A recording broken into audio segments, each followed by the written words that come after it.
नमस्कार, मैं विशाल शर्मा। पश्चिम बंगाल में विधानसभा चुनाव के दूसरे चरण के पहले राजनीतिक सरगर्मी चरम पर पहुंच गई है।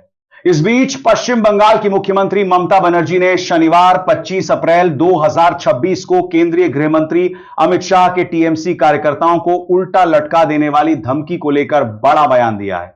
दोस्तों, पूरी डिटेल आपको इसी वीडियो में दूंगा, लेकिन उससे पहले एक छोटा सा अनुरोध है। अगर आपने अभी तक वीडियो को लाइक नहीं किया तो जरा गोदी मीडिया के एंकरों की तरह आलसी मत बनिए। लाइक का बटन दबाइए, शेयर कीजिए अपने दोस्तों और परिवार के साथ और कमेंट में बताइए कि आप ये वीडियो भारत के किस शहर या राज्य से देख रहे हैं। और हां, अगर अभी तक आपने हमारे चैनल को सब्सक्राइब नहीं किया तो जरा जल्दी कर लीजिए, क्योंकि न्यूज चैनल बदल सकते हैं लेकिन सच्ची खबरें नहीं। उन्होंने कहा कि केंद्रीय गृह मंत्री अमित शाह कैसी भाषा का इस्तेमाल कर रहे हैं। चुनाव के बाद लोगों को उल्टा लटकाने की बात कहना पूरी तरह से अस्वीकार्य है। उन्होंने कहा कि वह अमित शाह के हिंसक टिप्पणियों के लिए उनके खिलाफ कानूनी मामला दायर करने जा रही हैं। पश्चिम बंगाल की मुख्यमंत्री ममता बनर्जी ने शनिवार 25 अप्रैल 2026 को हुगली में एक चुनावी सभा को संबोधित करते हुए कहा, हम अमित शाह के हिंसक बयानों के लिए उनके खिलाफ कानूनी मामला दर्ज कराने जा रहे हैं। एक गृह मंत्री के तौर पर वे इस तरह के बयान नहीं दे सकते हैं। उन्होंने कहा, भाजपा का ऐसा दबाव देने वाला रवैया पश्चिम बंगाल के मतदाताओं को प्रभावित करने में नाकाम रहेगा। चुनाव के बाद लोगों को उल्टा लटकाने की बात कहना पूरी तरह से अस्वीकार्य है। इस सोच और मानसिकता के साथ आप बंगाल को कभी भी जीत नहीं सकते हैं, कभी नहीं। केंद्रीय गृह मंत्री अमित शाह ने पश्चिम बंगाल के बीरभूम जिले में एक रैली को संबोधित करते हुए कहा था कि बंगाल की जनता बमों और गोलियों का जवाब वोटों से देगी और विधानसभा चुनावों में भारतीय जनता पार्टी को जीताकर सत्ता में लाएगी। उन्होंने कहा, तृणमूल कांग्रेस टीएमसी के गुंडे अब बम धमाकों से पश्चिम बंगाल की जनता को डरा नहीं पाएंगे। बंगाल की जनता बमों का जवाब वोटों से और डर का जवाब भरोसे से देगी। शाह ने ममता बनर्जी सरकार पर भ्रष्टाचार और माफिया राज बनाने का आरोप लगाते हुए कहा, पश्चिम बंगाल की जनता ममता बनर्जी की सरकार को अलविदा कह दे।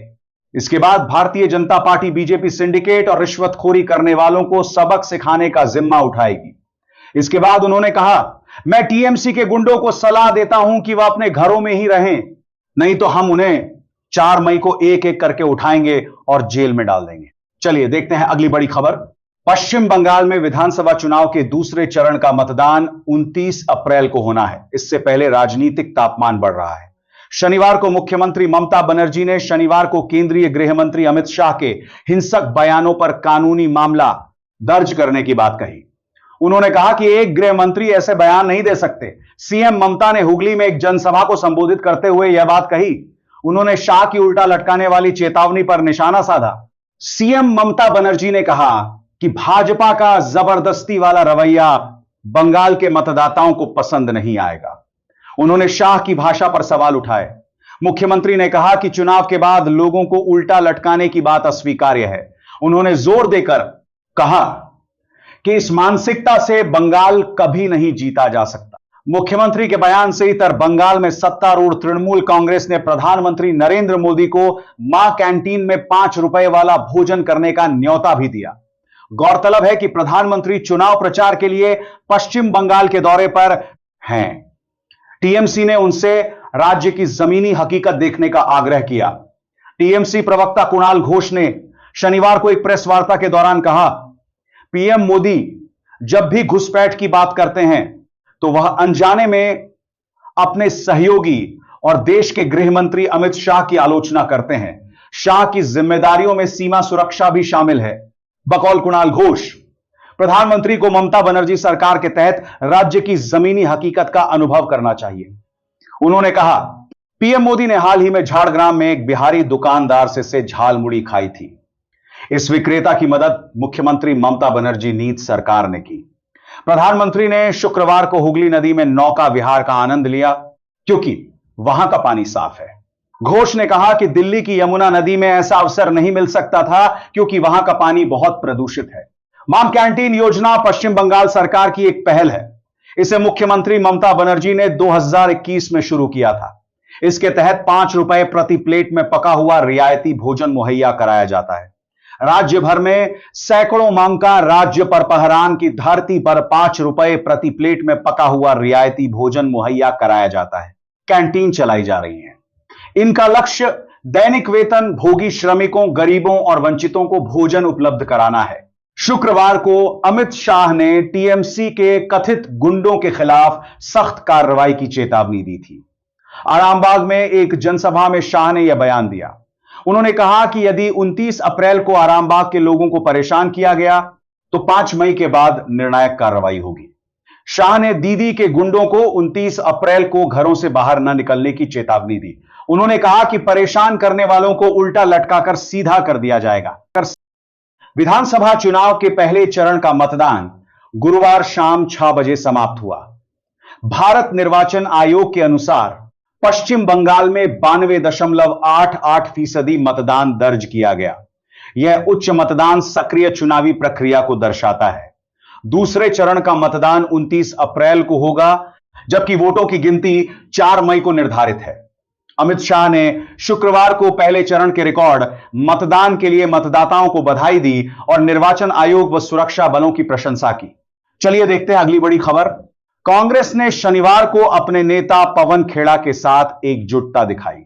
इसके साथ ही कहा कि गुवाहाटी उच्च न्यायालय की ओर से उनकी अग्रिम जमानत याचिका खारिज करने के फैसले को सर्वोच्च न्यायालय में चुनौती दी जाएगी।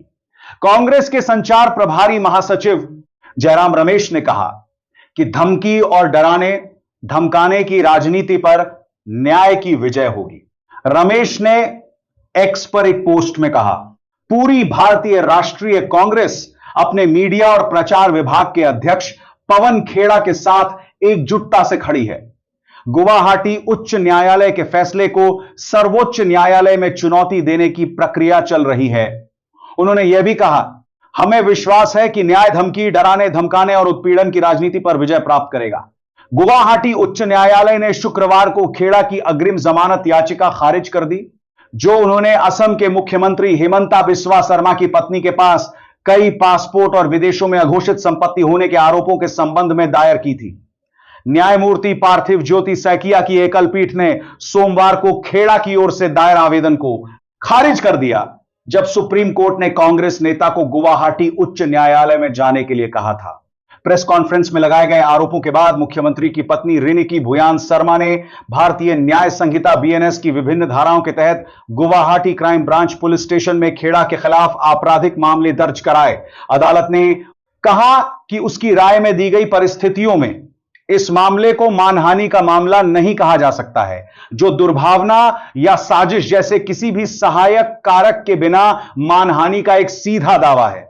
इसमें कहा गया है कि बीएनएस की धारा 339 के तहत प्रथम दृष्टया मामला दर्ज करने के लिए पर्याप्त सामग्री मौजूद है, जो जाली दस्तावेजों या इलेक्ट्रॉनिक रिकॉर्ड रखने से संबंधित है, और यह भी कहा गया है कि याचिकाकर्ता पुलिस जांच से बच रहा है। अदालत ने कहा कि इस मामले में हिरासत में पूछताछ जरूरी है, ताकि यह पता चल सके कि उसके सहयोगी कौन हैं, उसके लिए वे दस्तावेज किसने एकत्र किए और उन्होंने वे दस्तावेज कैसे और कहां से एकत्र किए। शुरू में खेड़ा के खिलाफ मामला दर्ज होने के बाद उन्होंने तेलंगाना उच्च न्यायालय का रुख किया, क्योंकि कांग्रेस नेता हैदराबाद के निवासी हैं। तेलंगाना उच्च न्यायालय ने उन्हें 7 दिन की अग्रिम जमानत दी, लेकिन असम पुलिस ने इसके खिलाफ सर्वोच्च न्यायालय में याचिका दायर कर अग्रिम जमानत पर रोक लगाने का अंतरिम आदेश प्राप्त किया और खेड़ा को गुवाहाटी उच्च न्यायालय में जाने के लिए कहा। न्यायालय में